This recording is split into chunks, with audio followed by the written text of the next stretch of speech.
Bueno, continuando con nuestro club de lectura, estamos con el Premio Nobel de Irving Wallace. Continuamos. Capítulo 6.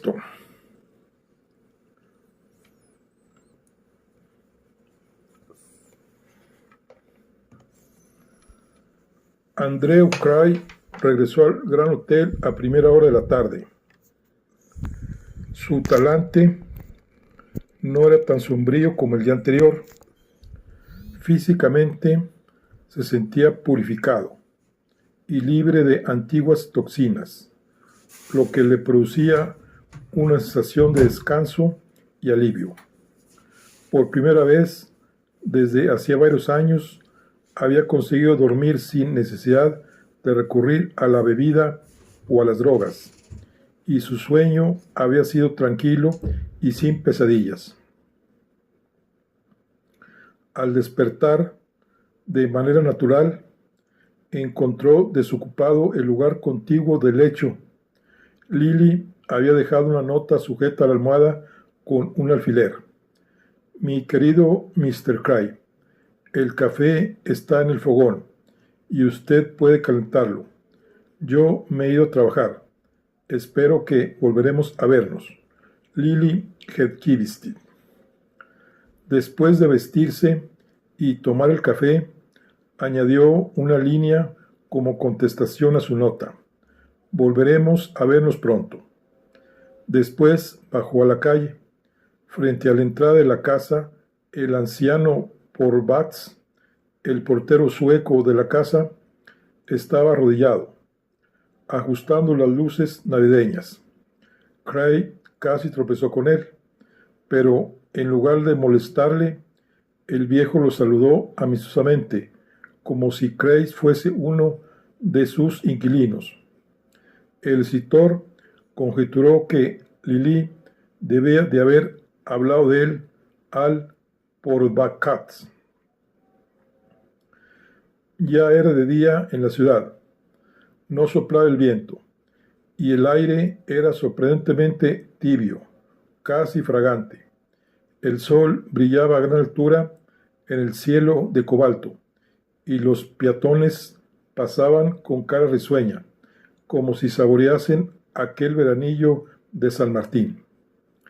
Con el abrigo al brazo, Cray se dirigió sin prisas a la plaza próxima, advirtiendo que los colores de todo cuanto veía, los vestidos de las mujeres, los tiestos de una ventana, los muebles amarillos de un escaparate, los paquetes atados con cintas rojas de aire navideño que vio en un estante, tenían más vivacidad que el anterior, ya fuese a causa del sol o de que él no había bebido.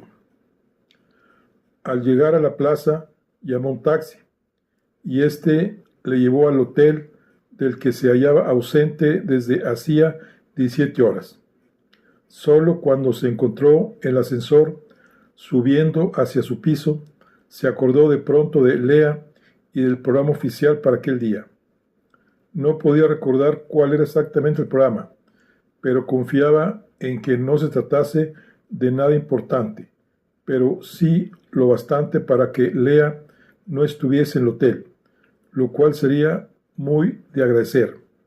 Si Lea estaba en la suite, tendría que buscarse una excusa que fuese plausible, lo que resultaría muy difícil, se dijo tristemente, teniendo en cuenta que llevaba tanto tiempo sin escribir novelas, o bien someterse a su castigo. Lo que necesitaba era un breve respiro, que le diese tiempo para tramar una historia verosímil, y rogó fervientemente que Lea no se encontrase ahí. Cuando entró en la suite, lo que vio le confirmó en su presentimiento. El cielo no había respondido a su plegaria. En la mesa del vestíbulo estaba el bolso de Lea, severo e inflexible, como un poste de aviso en una carretera. Lea estaba sentada muy rígida en la silla marrón del saloncito, con el teléfono en el regazo, y sus enfurruñadas facciones tan enojadas como las de una joven viuda. Vaya, barbotó, veo que al menos aún estás vivo. He llamado a todas partes menos al depósito de cadáveres. Cray atravesó la pieza para tirar su gabán sobre el sofá. Lo siento, Lee. Desde luego, debería haber telefoneado. Ah, sí, exclamó con voz aguda. Qué desconsideradas son a veces las personas. Aquí estoy yo, extranjera, sin conocer a nadie en este país, a millones de millas de mi casa, sin un amigo, sin nadie excepto tú. ¿Y qué tengo que pensar? Por lo visto, no te bastó con dejarme plantada anoche en palacio, no te bastó con humillarme de aquel modo, sino que, sabiendo que te habías ido borracho como una cuba, estuve sin acostarme toda la noche, hasta que me quedé dormida en esta silla, sin dejar de preguntarme qué podía haberte ocurrido.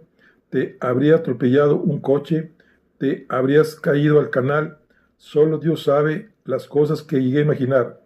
No te encontré después de la cena, dijo él con mansedumbre. Necesitaba respirar un poco de aire fresco. ¿No te dio el conde mi recado? No me dijo que estarías ausente hasta esta tarde. Yo no me lo proponía.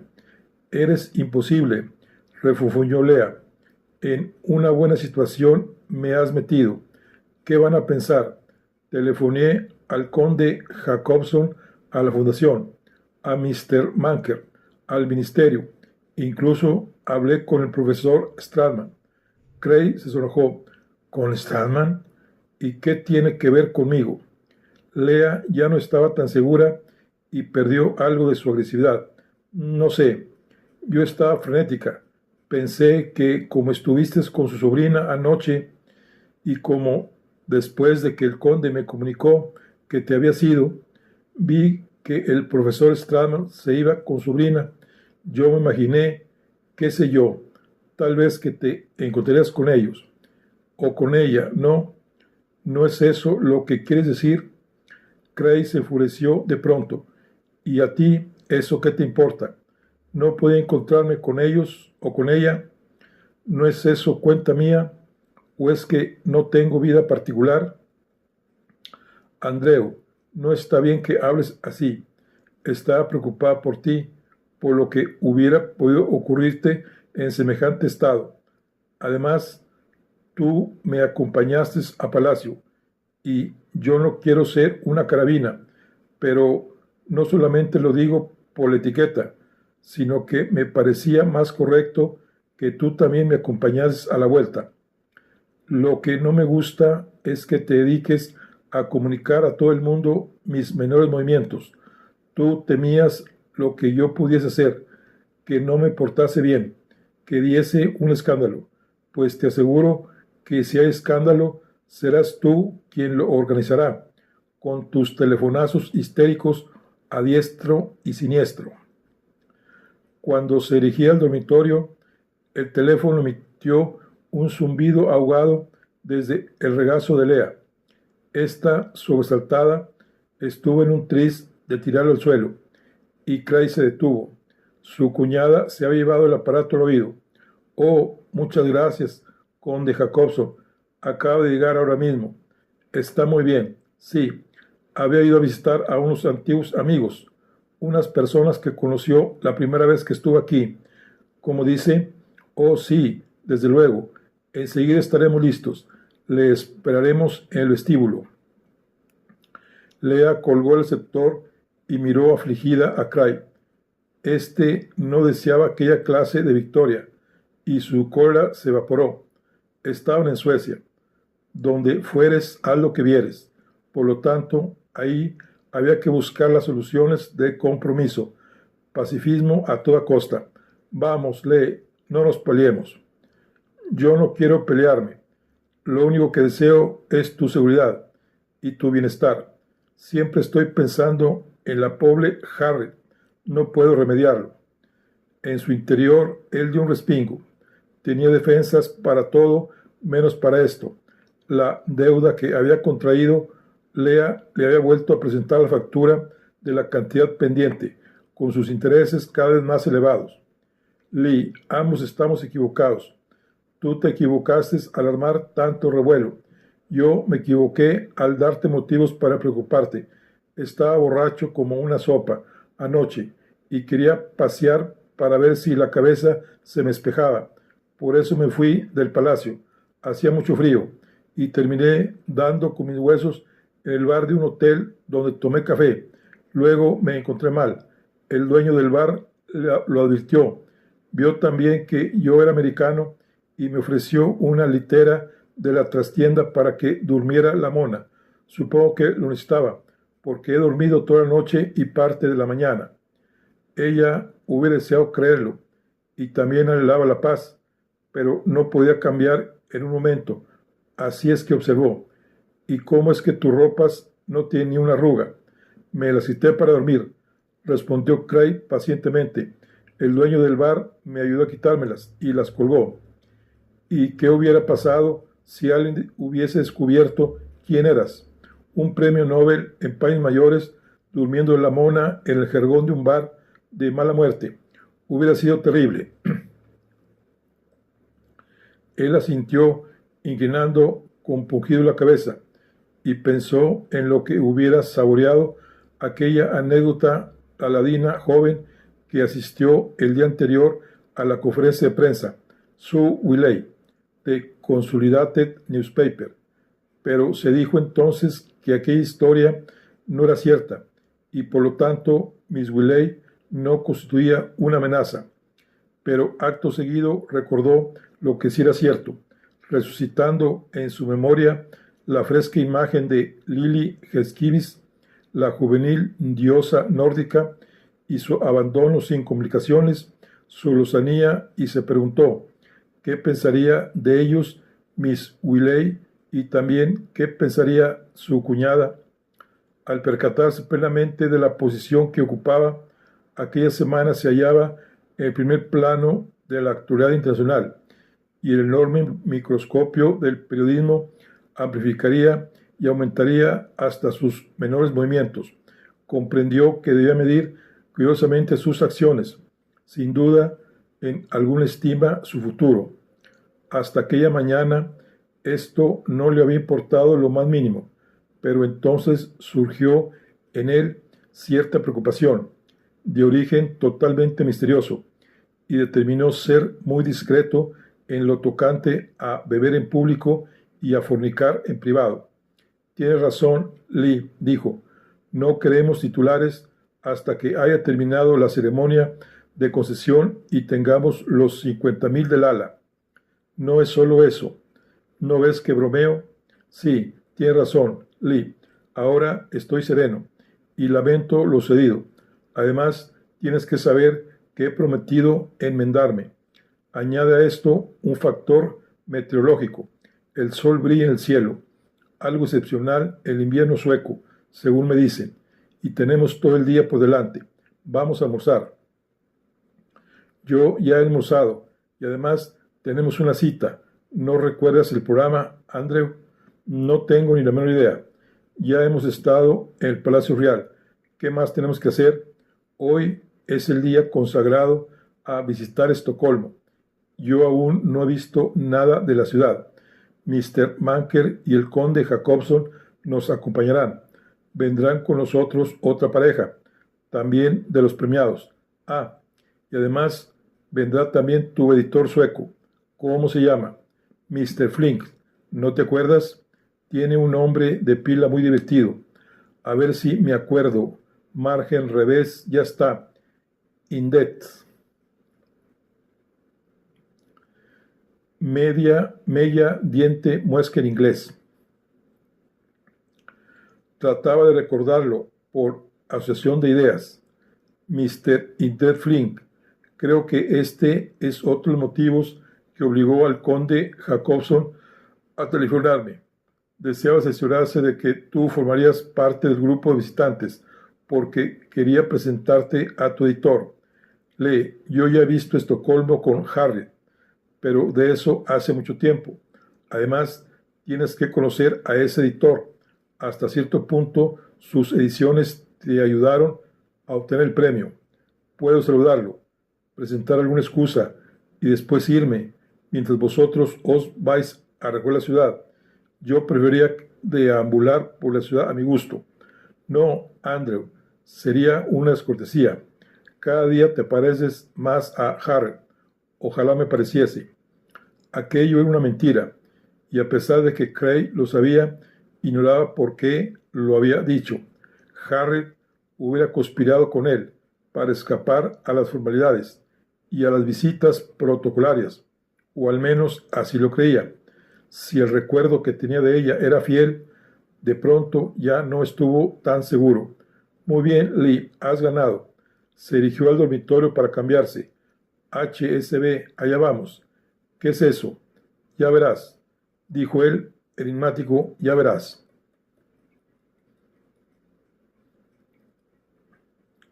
La primera parada que haremos en esta visita extraoficial, dijo Mr. Manker cuando hizo girar el volante del coche oficial, separándolo de la acera del Gran Hotel, estará dedicada a visitar las viviendas de la cooperativa HSB en la isla de Remperholme, en la parte sur de la ciudad. HSB son las iniciales de Irgastersas Sparkasse och Byggnadsförening, lo cual significa Sociedad de Ahorro y Construcción del Inquilino, título que no le repetiré para no cansarles. De ahora en adelante me referiré a esta sociedad cooperativa únicamente por sus iniciales, HSB. Cray se agitó en el asiento plegable y dirigió una mirada de reojo a Lea, que se sentaba en el fondo. Esta sonrió satisfecha cuando se le aclaró el enigma. El señor Manker se pasó la mano libre por el ala del sombrero. Si a los señores no les importa, me quitaré el sombrero para gozar de este sol tan agradable, domesticado desde hace tan poco por el profesor Stradman. Ninguna objeción por parte de Miss Stradman, ni de Miss Decker, estoy seguro, replicó sonriendo Stradman. El señor Manker depositó su sombrero en el asiento delantero, entre el conde Jacobson y él, exponiendo con deleite a los rayos solares su alto copete meticulosamente ondulado. Cray hubiera deseado que Emily no se sentara detrás de él. Tenía sus largas piernas encogidas de manera inverosímil en el asiento plegable, y hubiera hecho falta la habilidad de un contorsionista para volverse a conversar con ella. Cuando, al entrar en el automóvil oficial con Lea, se enteró de que los otros dos invitados que les acompañarían en la visita eran Stradman y Emily, Cray sintió un total desconcierto. Aún sin mirar a Lea, se dio cuenta por la manera como saludó a los Stradman que inmediatamente se había puesto en guardia. Él mismo saludó a Emily de una manera cordial, pero excesivamente efusiva, como si deseara demostrarle que era un hombre nuevo, la personificación de la abstinencia, y que aquel era otro día. Ella, en cambio, lo saludó correctamente, pero con indiferencia, sin dar a entender que lo había perdonado ni que aprobara su actitud. Todos guardaban silencio mientras el coche avanzaba entre el canal y las edificaciones. Lea, Stradman y Emily ocupaban el asiento posterior. Indef Frings, el editor, y Cray se sentaban en los asientos plegables. Flynn resultó ser más sólido que su nombre. Era un hombre corpulento y de aspecto próspero que frisaba en los 50 años, vestido muy correctamente, con un traje gris oscuro, un hombre de negocios que olía a cerveza danesa y a areneques del Báltico, y que se enorgullecía de su dominio del inglés americano. Supongo que habrá visto los diarios de hoy, dijo el editor a Cray. Le consagran mucho espacio. lo mismo que al profesor Stradman. Ustedes dos son la sensación. El conde Jacobson tiene varios recortes para el profesor Stradman y yo le he guardado 5 para usted. Sacándose los recortes del periódico del bolsillo, los entregó a Craig. Veamos. Cortésmente, Craig hojeó los recortes, que le parecieron tan misteriosos como las inscripciones rúnicas de la piedra de Kensington. Lo siento, pero no entiendo el sueco, le dijo. Cuando Lea vio que los devolvía a Flynn, se inclinó hacia ellos para protestar. Pero, Andrews, puedes guardarlos como recuerdo. Bien, dijo Craig, pero me gustaría saber lo que dicen. No los lea, por favor. No quiero aburrir al profesor o a Miss Stradman. A mí me interesa, dijo Emily. Craig se retorció para darle las gracias, quedando de nuevo fascinado por ella, como le sucedió la noche anterior. Su cabello negro brillaba bajo los pálidos rayos del sol, y la belleza de sus ojos verdes y de su nariz respingona se veía subrayada por el carmín de sus labios, aún húmedo y fresco, y que era todo el maquillaje que llevaba. Aún contra su inclinación y notándose objeto de escrutinio de Lea, se volvió al editor para decirle: «Deme un resumen de lo que dice». «¿Un resumen?» «Con mucho gusto», repuso Flynn. Releyó por lo bajo los artículos y dijo a continuación que en 2 de los periódicos se subrayaba el hecho de que, si bien Mr. Craig era el premio de literatura más joven hasta la fecha, le parecía bien que aquella recompensa se concediese a autores de reputación, sin tener en cuenta su edad. Uno de los artículos reproducía la observación de Craig, según la cual Gunnar Godlin, el discutido novelista sueco, era un gran talento, que había sido pasado por alto por la Academia Sueca. Otro periódico dedicaba los primeros párrafos de su artículo a mencionar lo que Craig admiraba de Suecia y lo que no admiraba. ¿Y a qué se refiere el último recorte, Mr. Flynn?, preguntó Craig. El editor se encogió de hombros. Son tonterías. Se refiere a un altercado que surgió entre usted y una periodista norteamericana, una tal Miss Willey, y que al parecer puso punto final a la conferencia de prensa. Craig refunfuñó. ¿Y dice algo más? Verá usted. Inmediatamente, Craig comprendió que aquel artículo era sensacionalista y probablemente sacaba partido de la cuestión, de su pretendida dipsomanía. Era lo último que hubiera deseado comentar en presencia de Lea y de Emily. No importa, dijo brevemente a Flinks. Pero Lea se había adelantado en el asiento. ¿De qué están hablando? ¿Qué dice ese artículo?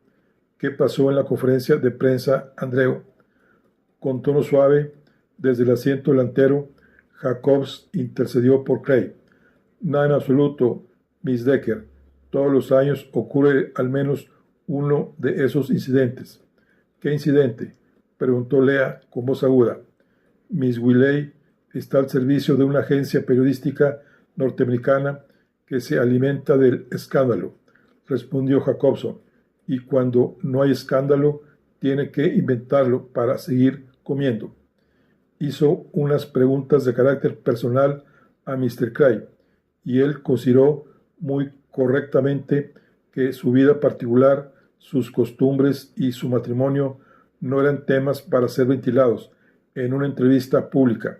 Y eso es todo. Entonces, para evitar que aquella periodista siguiera molestándonos, yo suspendí la conferencia de prensa. Hay que ver la osadía que tienen algunos periodistas, exclamó Lea. Aún no, respuesta de sorpresa. Y ahora, profesor Stradman, ¿le gustaría conocer el contenido de los recortes que a usted se refiere?, preguntó Jacobson. También me bastará con un resumen, contestó Stradman. Todos ellos ponen de relieve que los detalles de su descubrimiento se mantienen en el más riguroso secreto por el orden del gobierno americano.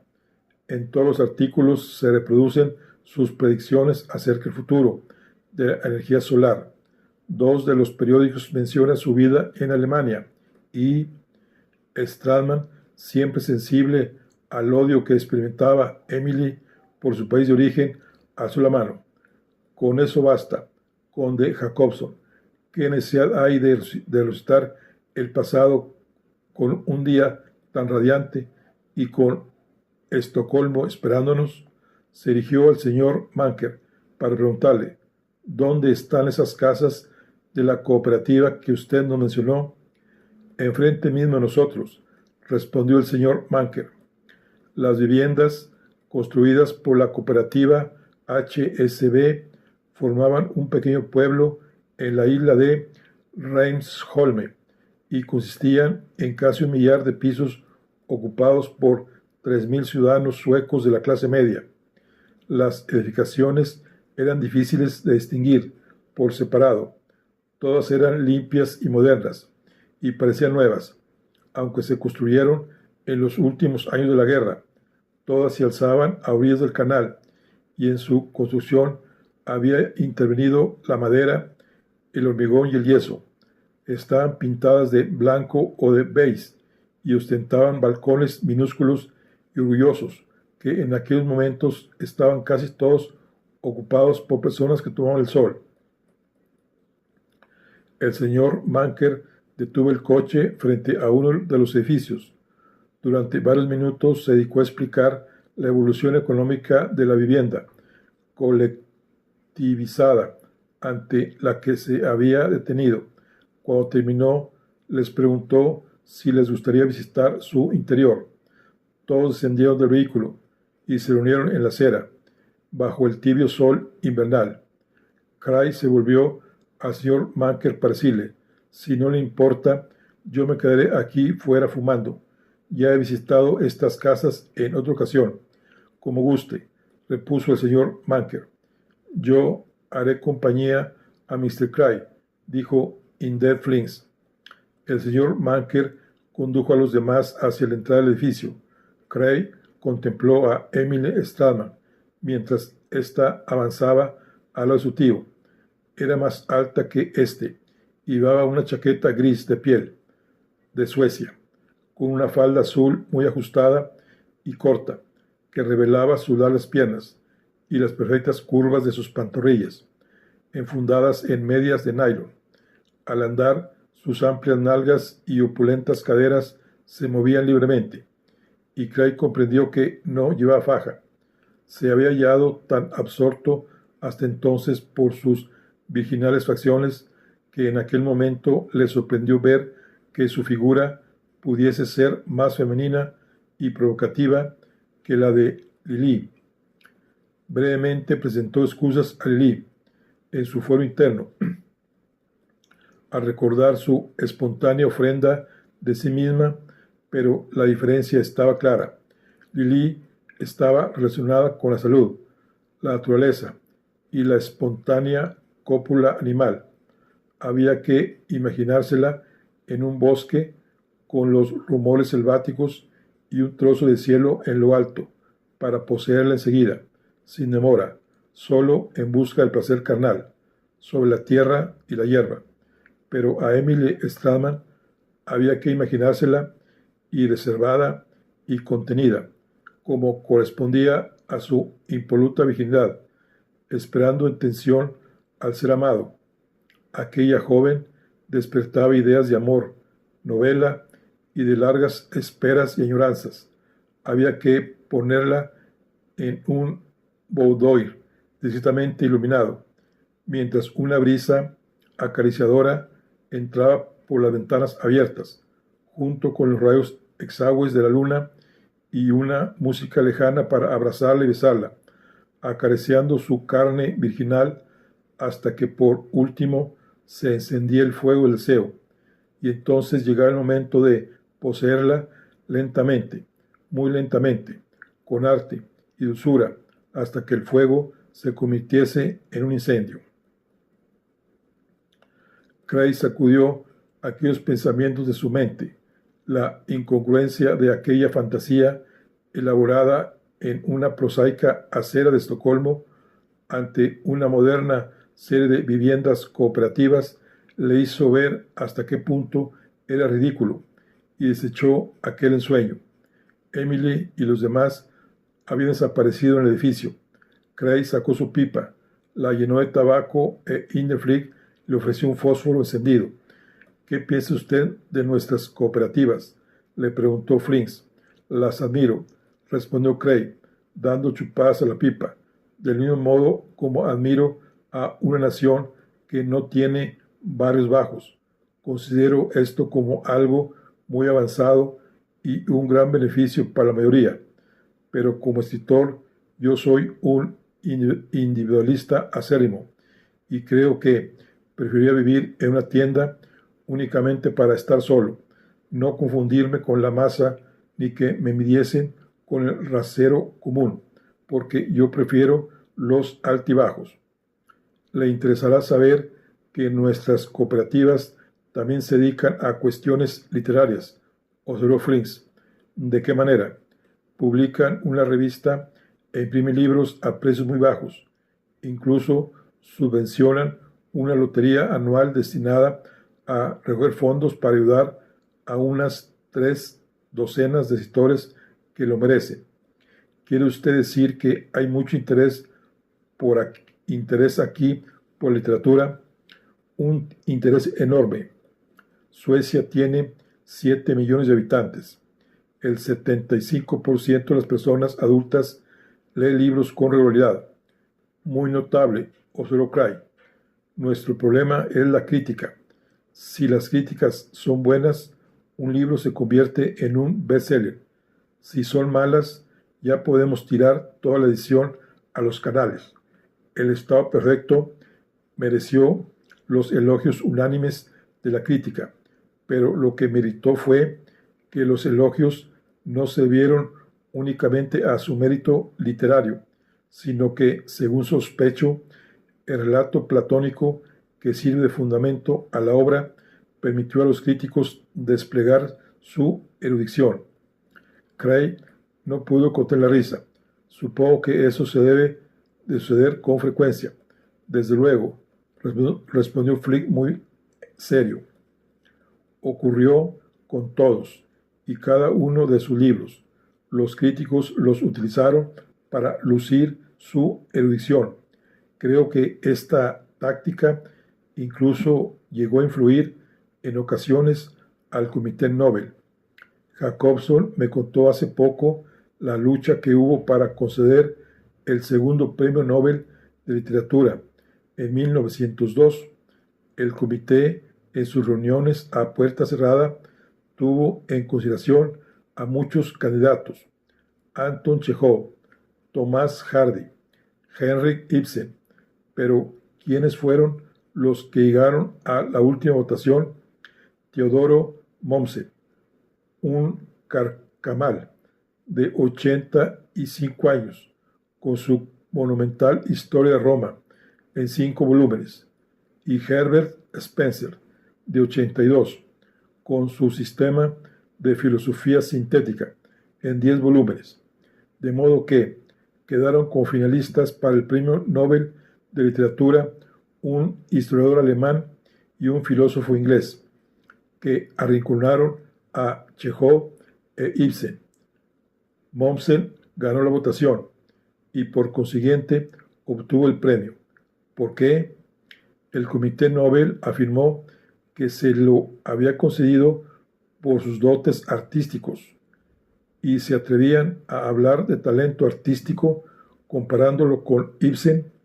Para mí, sospecho que el dar el premio a Mommsen fue un modo de exhibir la erudición y conocimientos históricos del jurado, que de este modo pudo vanagloriarse de sus profundos conocimientos. Posiblemente esta misma vanidad trabajó a su favor, no sabría asegurarlo.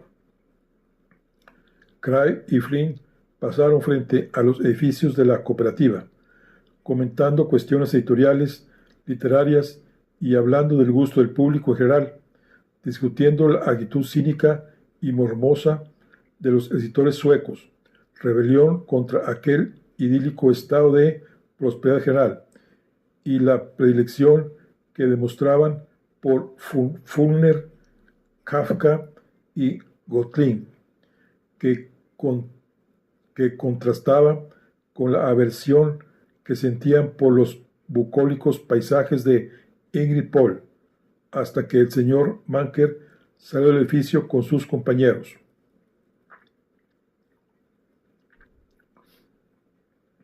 Lea se precipitó hacia Cray y, apoderándose de su brazo y acaparando totalmente su atención, empezó a hablarle de habitaciones a prueba de sonido, paredes de acero inoxidables y equipo para la remoción de basura. Simulando interés, Cray observaba atentamente a Emily Stratman. Un cuarto de hora antes deseó que se volviese para disfrutar plenamente de su visión. Entonces se había vuelto en su dirección, al otro lado del prado. Bajo la chaqueta de piel de Suecia llevaba un suéter azul pálido de cuello alto, que le bajaba sobre la apretada falda, su pecho que subía y bajaba ligeramente. Habían ascendido escaleras o era el día. Era de una opulencia espectacular, y Cray sintió un placer inexplicable el contemplarlo, y al verla a ella bajo el sol. Subieron al coche para continuar la visita. El señor Manker chalaba por los codos y recitaba relatos que debía saberse de memoria sobre este museo, aquella galería y todas esas capillas. Al llegar a la Elgendalshomen, isla del Espíritu Santo, aminoró la marcha del automóvil para que contemplasen el feo Riksdagshuset o edificio del Parlamento, de aspecto completamente germánico, y supiesen que fue construido en 1865, que la aristocracia se mostró opresora. No dio un respingo el conde Jacobson, concediendo el voto únicamente a un 10% de la población, hasta que después de la caída de los Hohenzollerners y los Romanov, que era cosa muy reciente, en realidad el sufragio universal y la auténtica democracia llegaron finalmente a la atrasada Suecia. Siguieron recorriendo Estocolmo, una comunidad de 12 islas unidas por 42 puentes, recitó el señor Manker, hasta que llegaron a un inmenso garage subterráneo llamado Catharin A. Berget, donde su guía les dijo que había sido construido especialmente como refugio en el que podían acogerse 20.000 personas en el caso de una guerra nuclear. Entonces, por primera vez, Cray se sintió interesado por aquella proyección del futuro. Esperamos que el mundo no echará en saco roto la lección de su obra Armagedón, dijo Inded Flings a Cray, pero si lo hace, como usted puede ver, estamos preparados para sobrevivir. ¿Cuántos refugios de estos tienen?, preguntó Cray. El señor Manker se encargó de contestarle. Actualmente tenemos 4 de estos enormes refugios atómicos en Estocolmo, que podrían salvar la vida de 50.000 personas, llegado el caso. En toda Suecia existen 19 refugios semejantes y además 30.000 de pequeñas dimensiones que en total pueden contener más de 2 millones de personas. El resto de la población sería evacuada en cuestión de minutos de las ciudades a las zonas rurales. El refugio subterráneo que usted puede ver tiene electricidad, calefacción, agua, alimentos e incluso dependencias necesarias para instalar escuelas. Gran parte de nuestra industria pesada, como Bofors y Saab, fabrican sus cañones antiaéreos y aviones a reacción en fábricas subterráneas, abiertas, en el interior de montañas de granito, mientras en otras naciones solo se habla de defensa civil. Nosotros los suecos ya la hemos puesto en práctica. Quizá ustedes heredarán la tierra, observó Straman, sombrío, aunque cuando llegue ese día ya se la regalo. Emily contempló atónita el cavernoso garaje subterráneo. Es espantoso, murmuró. ¿Por qué? Le preguntó el señor Manker. Estamos tan orgullosos de este. No quiero decir lo que usted se figura, repuso prontamente Emily. Desde luego, han hecho ustedes lo adecuado. Yo me refiero, y abarcó con un ademán el inmenso refugio, a que el ciclo se ha completado, a lo irónico que resulta que, volvamos al principio, al hombre de Neandertal, excavando sus cuevas prehistóricas, con la sola diferencia que ahora las cuevas tienen aire acondicionado. Todos se hallaban dominados por la solemnidad del momento, y el conde Jacobson sentía ansiedad, pues no quería que aquellas consideraciones les echasen a perder la tarde. Ahora debemos ir a fondo a ver el lado festivo de Estocolmo, manifestó. Señor Marker, ¿quiere usted tener la amabilidad de llevarnos a Dulharden y Skansen? Concentrándose en su nuevo objetivo, el solícito Cicerone condujo con pericia el enorme automóvil a través del denso tránsito de la tarde, conduciendo por la izquierda, según el sistema que ponía nervioso a todo el mundo, menos a los suecos.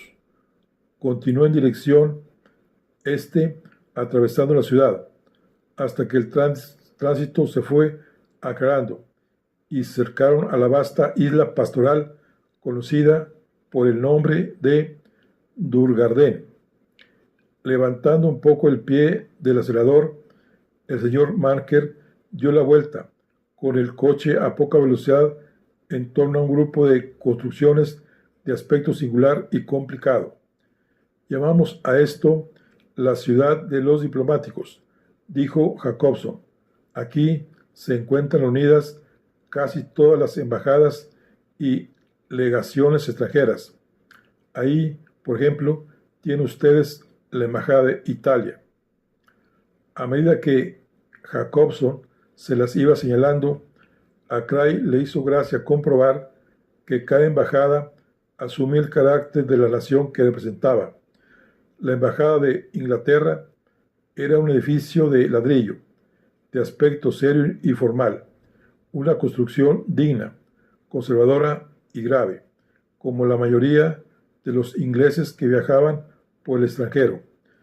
La embajada de los Estados Unidos, que se alzaba frente a la anterior, estaba agazapada en lo alto de un pequeño precipicio. Era una monstruosidad modernista que se esforzaba torpemente por adaptarse al país en que se hallaba, imitando su arquitectura típica, fracasando lastimosamente en su empeño, con el resultado de que por último era solamente la caricatura de un norteamericano en el extranjero, que se esforzaba por todos los medios en convertirse en parte integrante de Suecia.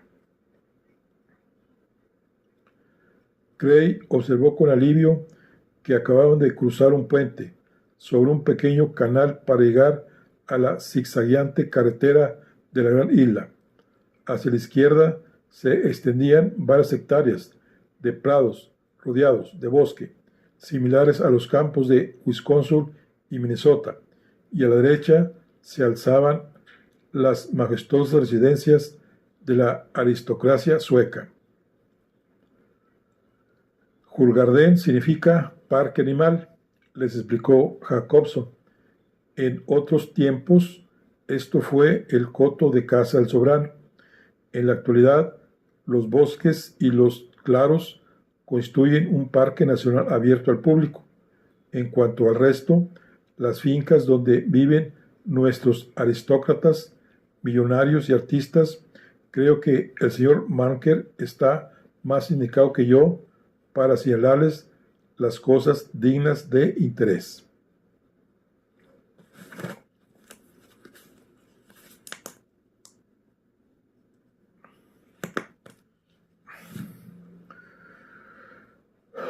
Entusiasmado, el señor Manker continuó su recital. Ahí se alzaban numerosas villas, muchas de ellas ocultas a su vista por el follaje, o situadas en un nivel inferior al de la carretera, pertenecientes a príncipes de sangre real, aunque entre los nombres de los propietarios, Cray solo reconoció el del príncipe Bernardote, y finalmente en aquella porción del canal de Huergasbruns, parecida a un largo teñido de azul y verde, se alzaba Ascolet, el Palacio del Trueno, una fea versión en miniatura del Taj Mahal, residencia de Ragnar Hammarlund. Pare usted ahí, frente a la puerta de la finca, dijo Jacobson al señor Manker. Nuestros invitados ya conocen todos al señor Hammarlund. Dentro de 2 días asistirán a la cena que les ofrece aquí mismo y posiblemente les interesará de manera especial visitar su residencia. Pero, ¿quiere usted decir que de veras vive alguien aquí?, preguntó Lea con incredulidad cuando se tuvieron ante la verja de hierro. Naturalmente, respondió Jacobson, y precisamente se trata de un solterón, un paseo de grava de una blancura inmaculada, conducía de una manera muy teatral al pie de la estatua blanca de una ninfa marina, obra de Carl Miller.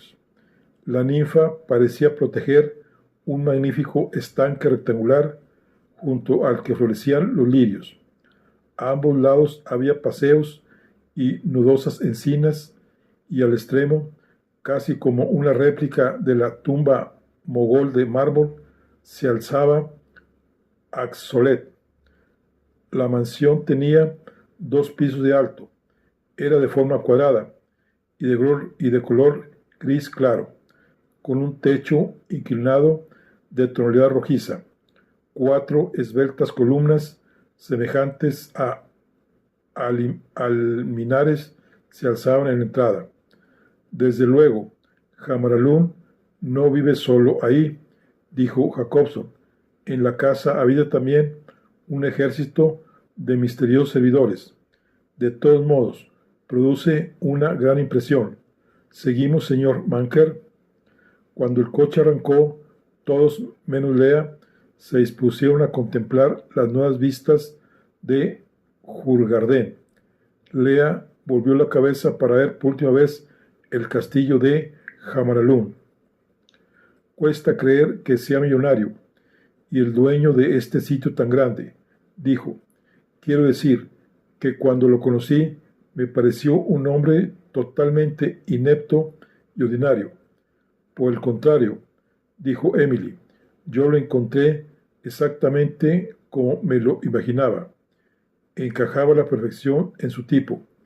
Me parecía arrancado de una novela policíaca, de esas en que salen magnates, fabricantes de municiones y traficantes con la muerte. Viendo el interés que demostraba Cray, Lea no pudo permitir que aquella joven le llevase la contraria. Es usted muy romántica, dijo a Emily. ¿Qué tiene ese hombre de raro? En primer lugar, es extraño, dijo Emily.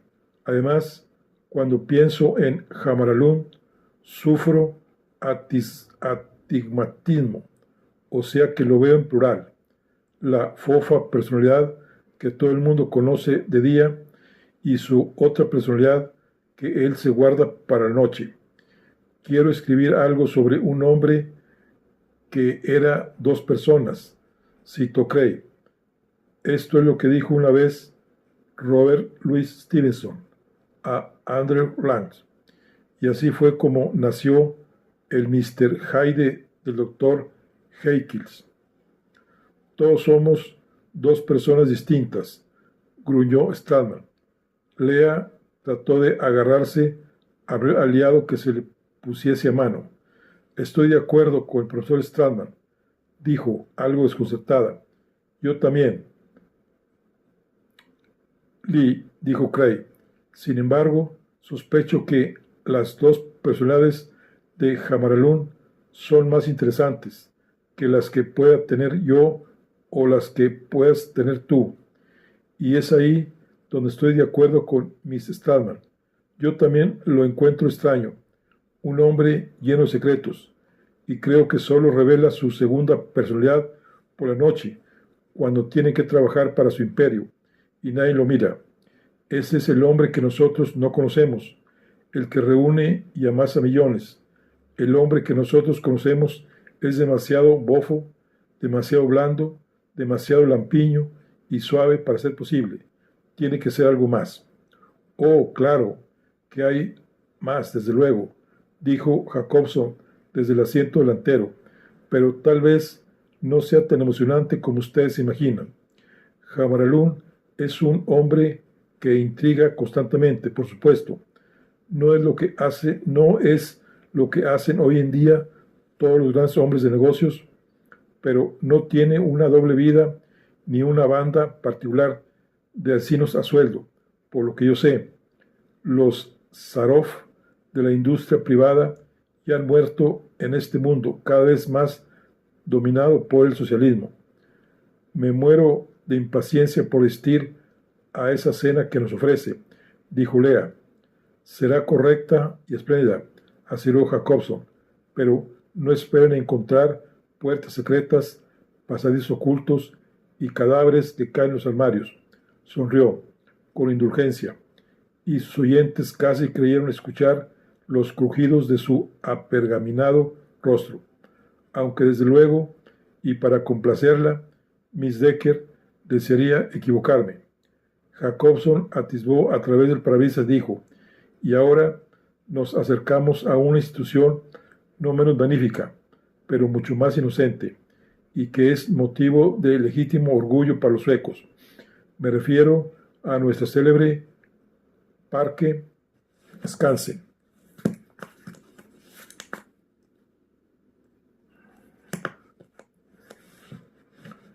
De nuevo cedo la palabra al señor Manker. El diplomático puso el coche en segunda para hacerlo ascender la empinada carretera y de nuevo se puso a hablar como un experto guía turístico, con palabras que fluían con excesiva facilidad, como si le faltase el astre del pensamiento. Skansen es algo único, dijo el señor Manker, de carrerilla. No se trata de un parque de atracciones como Disneylandia o Tivoli. Es un museo al aire libre, una condensación de la historia de Suecia, presentada en forma tangible para las generaciones actuales. Se inauguró en 1891. En las décadas transcurridas desde entonces se ha convertido en una de nuestras principales atracciones. En él podrán admirar nuestras casas solariegas de siglos pretéritos, perfectamente reconstruidas. Cuando el señor Manker terminó su descripción, llegaron al pie de la cuesta final y penetraron en el lugar reservado al aparcamiento de coches. Apeándose después de Emily, Cray observó la puerta principal de Skansen y se acordó de aquel bochornoso día de verano en que Harriet y él, cargados con sus cámaras fotográficas y helados de cucurucho, la cruzaron por primera vez. Entonces le hizo gracia. Fue como descubrir un viejo número de National Geographic Magazine en la sala de espera del dentista, pero a la sazón no estaba de humor para contemplar dioramas históricos. La falta de alcohol, no haber bebido una gota desde la noche anterior, le hace sentirse reseco e inquieto. Necesitaba algo que lo calmase, ya fuese Emily para conservar o un whisky, y a ser posible ambos, y al mismo tiempo. Si efectuaba aquella visita, lo haría solo para buscar la oportunidad de hallarse a solas un momento con Emily. Stallman conversaba en voz baja con su sobrina. De pronto, el físico se acercó a Jacobson y al señor Manker. Si a ustedes no les importa, dijo Stallman, yo me quedaré a esperarlos aquí. El espíritu es fuerte, pero los huesos son débiles. Miró a un lado. La verdad, su Skansen me da miedo. Hay una escalera movible y giratoria muy moderna, observó el señor Manker. Gracias, pero prefiero quedarme a esperar en el coche, descabezando un sueñito. Estoy seguro de que aún hay muchas más cosas que ver, y tengo que hacer mis fuerzas. Emily se acercó a su tío con expresión preocupada. Me quedaré contigo, tío Max. Ash, no compliquemos las cosas. Tú ve con los jóvenes. Llevado por un propósito inconsciente, Cray intervino para decir, yo también me quedaré aquí, Miss Stallman, así que no se preocupe. Luego se volvió a Jacobson y el señor Manker. No quiero ser un aguafiestas, pero yo ya he estado en Skansen y lo he recorrido de cabo a rabo, aunque bien se merece otra visita. Yo, como el profesor Stallman, prefiero hacer mis fuerzas. Aún no me he repuesto de la fatiga que me produjo el viaje en avión. Emily no se da por satisfecha. Tío Max, yo preferiría... No, dijo Stallman con firmeza. Quiero que tú vayas y me cuentes todo lo que veas. Mr. Cray y yo aún no hemos tenido tiempo de estar juntos. Yo le enseñaré física y él me dará un curso de literatura. Por favor, Main Lipchen. Emily envolvió en una mirada de preocupación a su tío y a Cray, y por último capituló. Permitió que el señor Manker y Jacobson la acompañasen a donde esperaban Lea e Ida Flynn, y cuando estuvieron todos reunidos, se dirigieron a la puerta de Skansen. Emily miró hacia atrás y Stallman la tranquilizó levantando una mano. Cuando se hubieron ido, Stallman movió la cabeza. Esa criatura se preocupa demasiado por un viejo como yo. Es culpa mía, desde luego. Suspirando, Stallman subió al automóvil, se desabrochó el cuello y apoyó cómodamente la cabeza en el asiento posterior. Cray sacó la pipa y después de encenderla, se sentó en el asiento delantero. Yo también traje mi pipa, pero me olvidé del tabaco, dijo Stallman. Tome usted del mío, ofreció Cray, tendiéndole su bolsa. Cuando Stallman empezó a lanzar satisfechas bocanadas de humo, habló de nuevo para decir, a medida que uno va entrando en años, los placeres se van reduciendo. Antes, cuando tenía menos años, me gustaban una infinidad de cosas. En mi lejana juventud, yo pescaba, jugaba al billar, tomaba entre las mías la mano de una Frauleins, pasaba la noche en blanco jugando los naipes con mi hermano, iba a la ópera, leía por pasatiempo, me atiborraba de chenichel, chuletas vienesas, nota el traductor, fumaba en pipa y trabajaba. El trabajo ha sido siempre un placer para mí. Exhibió su pipa parda de espuma de mar. Ahora solo me queda la pipa y el trabajo, pero no me quejo. Tengo más que suficiente. Le envidio, Oslo Cray. Yo solo tengo la pipa. ¿Y el trabajo? No. Stallman guardó un momento de silencio. Emily me dijo que usted ha perdido recientemente a su esposa. ¿Es ese el motivo? Emociones contradictorias se batían en el espíritu de Cray. Una era de júbilo, al saber que Emily le había hablado a su tío de él. La otra, de vergüenza, por haberse entregado durante tanto tiempo a la tarea de convencerse de sí mismo. Cuando perdí a mi esposa, creía que ya no valía la pena seguir escribiendo, pero no es la obra por sí misma, la creación, la relación solitaria, lo que de veras vale la pena, parece que así se deberá hacer. Recuerdo que un personaje de Somers Maugham dice que un artista debería dejar morirse de hambre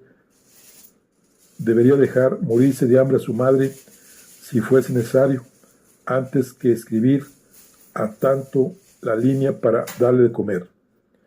En una palabra, la obra del artista y su fidelidad hacia ella es lo único que importa. Pero eso, profesor, requiere una fuerza de voluntad sobrehumana. ¿Qué podría sustituirse por otra cosa? Un sentido irreal de la dignidad que el Señor solo le ha dado a usted como su elegido. También lo sentía. Stallman asintió.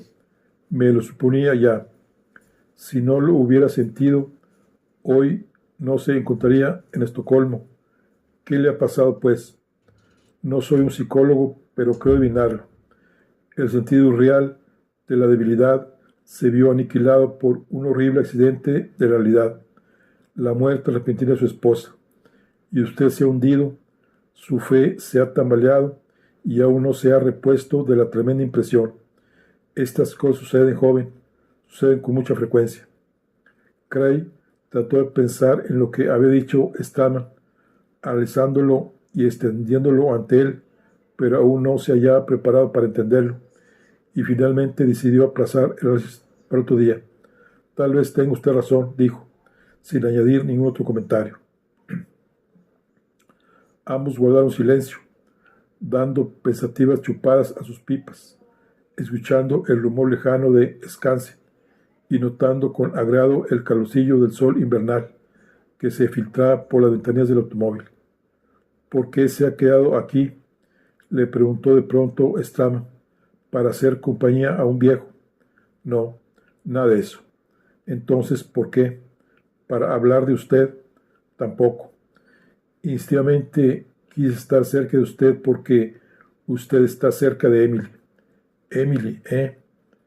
Pero el semblante rubicundo del anciano no mostró asombro. Stallman vació su pipa, se ajustó las gafas sobre la nariz y examinó a Cray, pero no con ojo crítico, sino como si por primera vez lo viese, no como otro laureado, sino sencillamente como un ser humano. ¿Y qué tiene que ver Emily con nosotros? Le contó que nos vimos anoche. Sí, lo mencionó. Después del banquete, como solemos hacer en estos casos. Pasamos revista juntos a los hechos más sobresalientes, y ella me habló un poco de usted, y en realidad también acerca de otros invitados que le presentaron. Ya, Cray se sintió decepcionado. Esperaba algo más, alguna afirmación, una muestra de interés especial. Le contó lo que pasó entre nosotros. ¿Qué pasó entre ustedes? Yo estaba algo bebido y le ofendí. Stram reflexionó, tratando de comprender lo que había oído. Lo siento, debería habérselo dicho. Mi sobrina es extremadamente sensible y retraída ante los hombres, de modo que usted la disgustó. Sí, estoy esperando el momento de poder presentarle mis excusas. Ella no me da ocasión de hacerlo. Exactamente. Ha sido así desde su infancia. Hizo una pausa. ¿Por qué tiene eso tanta importancia para usted, Mr. Cray? Su sobrina me atrae y quiero que se forme una buena opinión de mí. Entonces le espera una tarea muy poco envidiable, una tarea sin esperanza. Stallman se encogió de hombros. Yo no puedo responder por ella. La conozco mejor que a cualquier otra persona de la tierra. La quiero como un padre. Yo la he criado. Conozco sus caprichos y fantasías y casi todas sus reacciones. Pero cada nuevo día la vida renace y hasta cierto punto todos los seres vuelven a nacer en un nuevo día.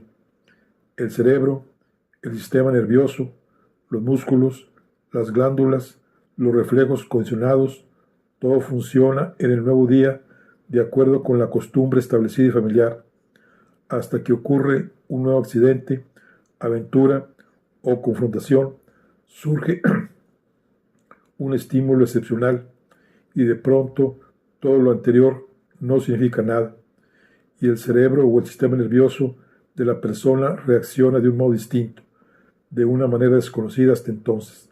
Así, ¿cómo puede nadie juzgar a un semejante o hablar de él? ¿Cómo puedo saber lo que hoy, cómo puedo saber lo que hoy Emily siente hacia usted, pero no tiene ni una idea?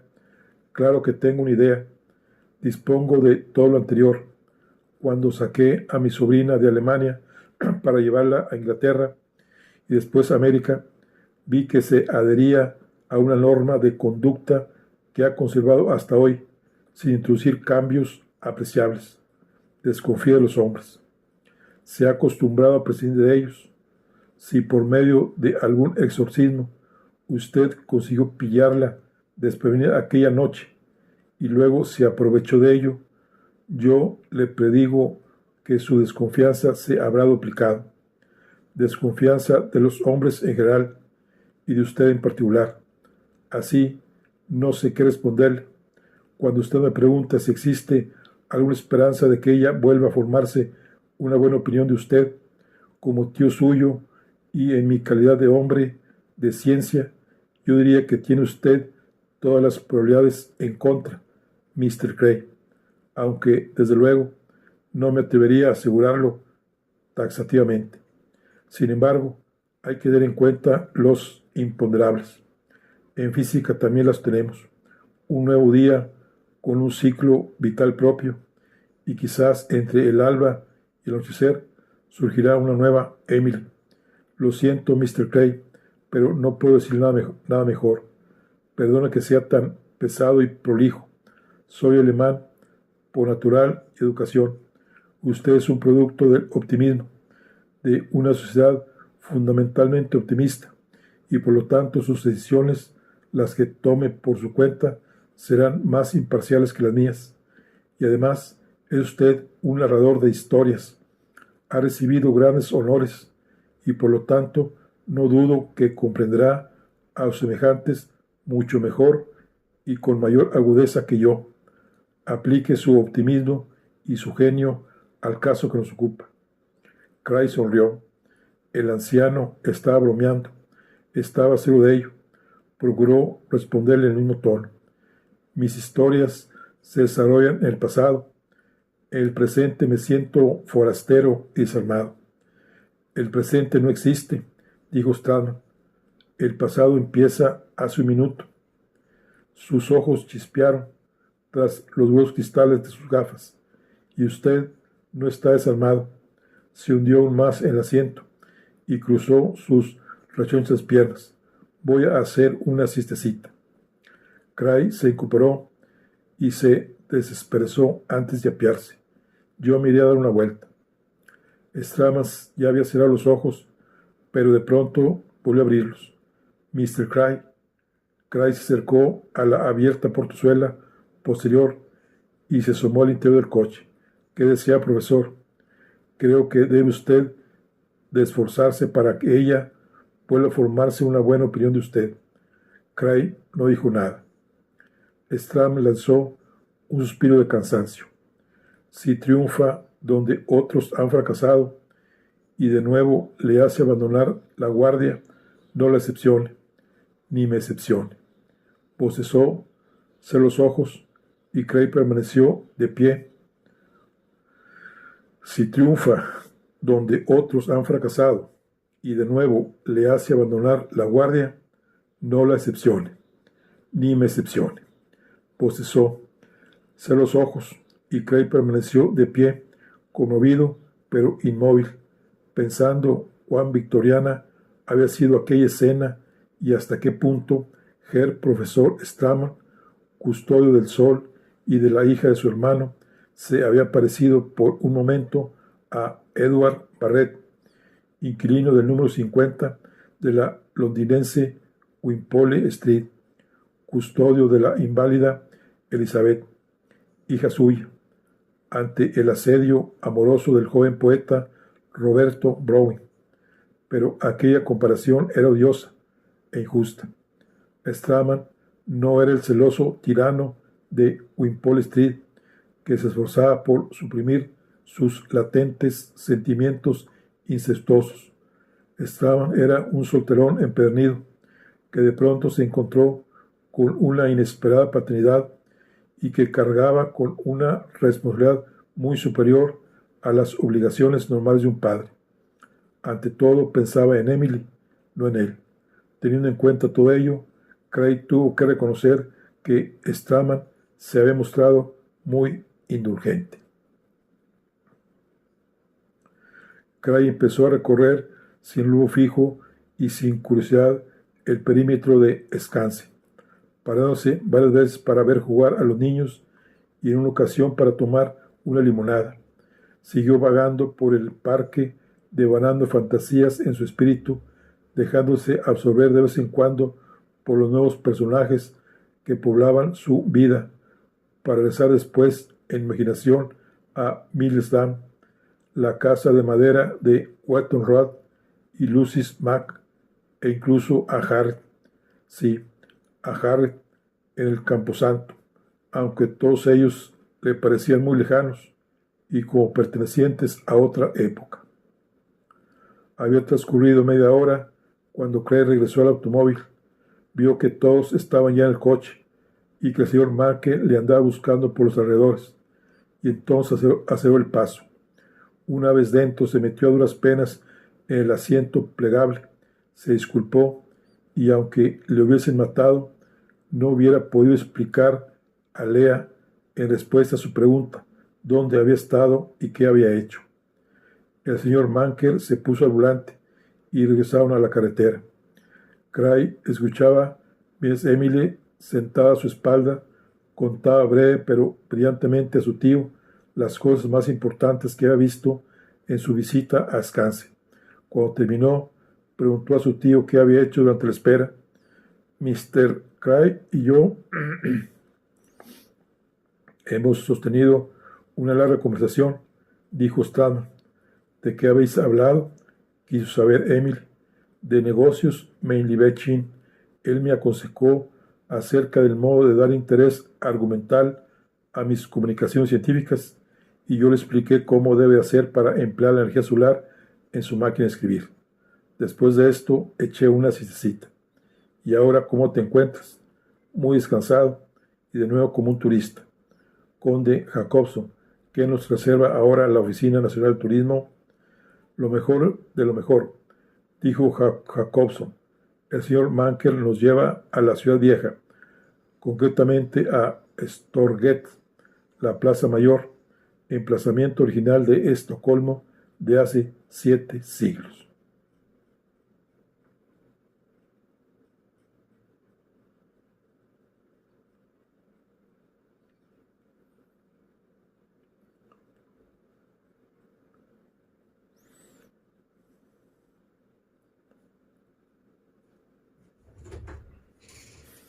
Bueno, aquí concluimos la charla del día de hoy.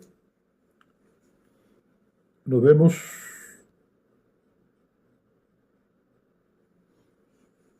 en la siguiente charla. Hasta luego.